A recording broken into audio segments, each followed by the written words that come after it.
दोस्तों नमस्कार। Redington limited company ने अपने Q4 FY26 के रिजल्ट्स अनाउंस कर दिए हैं। टोटल इनकम निकल के आई है 33,268.57 करोड़, जो कि पास्ट क्वार्टर में थी 30,958.97 crore and in last year for the same quarter it was 26,509.78 crore.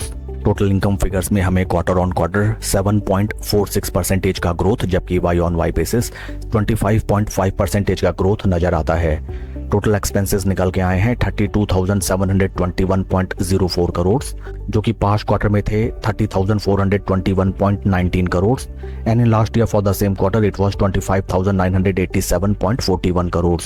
Total expenses figures में क्वार्टर ऑन क्वार्टर 7.56% की इंक्रीमेंट, जबकि वाई ऑन वाई बेसिस 25.9% की इंक्रीमेंट टोटल एक्सपेंसेस फिगर्स में दर्ज की गई है। पैट फिगर्स की तरफ अगर हम चलें, इस क्वार्टर कंपनी का पैट निकल के आया है 287.58 करोड़, जो कि पास्ट क्वार्टर में था 413.39 crore and in last year for the same quarter it was 917.74 crore. PAT figures में हमें क्वार्टर ऑन क्वार्टर 30.43% का सीवियर डेंट, जबकि वाई ऑन वाई बेसिस 68.6% की डी ग्रोथ नजर आती है। ईपीएस फिगर्स की तरफ अगर हम चलें, ईपीएस फॉर द क्वार्टर निकल के आया है 5 रुपये 1 पैसा, जो कि पास्ट क्वार्टर में था 5 रुपये 57 पैसा and in last year for the same quarter it was 8 रुपये 51 पैसे। ओवरऑल अगर हम कंपनी के Q4 रिजल्ट्स को देखें, फर्स्ट एंड फॉरमोस्ट कंपनी की top line sales and revenue figures में growth is up to the mark, but PAT figures में both sequential quarter on quarter and Y on Y basis हमें severe dent आता हुआ नजर आया है। That is not much appreciable. Along with Q4 results company ने dividend भी announce किया है for its investors. Dividend details को अगर हम रेफर करें, dividend of ₹6 per equity share has been declared as dividend by the board of directors of the company। आइए अब हम चलते हैं शेयर के टेक्निकल चार्ट पैटर्न की तरफ।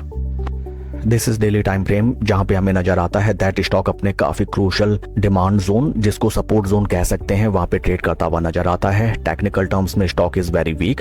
अपने सभी मूविंग एवरेजेस, जो कि हैं 200 day moving averages, 50 day moving averages and 20 day moving averages, तीनों के नीचे स्टॉक हमें ट्रेड करता हुआ नजर आता है। काफी लंबे समय से स्टॉक में एक तरफा डाउनफॉल मोमेंटम हमें देखने के लिए मिल रहा है एंड स्टॉक एक बार भी अपने 200 डे मूविंग एवरेजेस के ऊपर slow and study taking support of 20 day moving averages trade करता हुआ नजर नहीं आया। काफी इंटरेस्टिंग होगा देखना कि आज के ट्रेडिंग सेशन में स्टॉक कैसे रिएक्ट करता है to Q4 results. Q4 results are not up to the mark based on PAT figures and in case stock in price level से फर्दर नीचे प्लंज करता है, देन वंस अगेन हमें these crucial and important demand zone के support points आते हुए नजर आए हैं। इन केस आपकी इस स्टॉक में पोजीशन है, then for the time being आप एवरेजिंग अवॉइड करें एंड स्टॉक में एक क्लियर अपवर्ड ट्रेंड के इमर्ज होने के बाद ही कोई प्रूडेंट डिसीजन आप लें। That's all for the video friends. Please like and subscribe my channel. Thank you.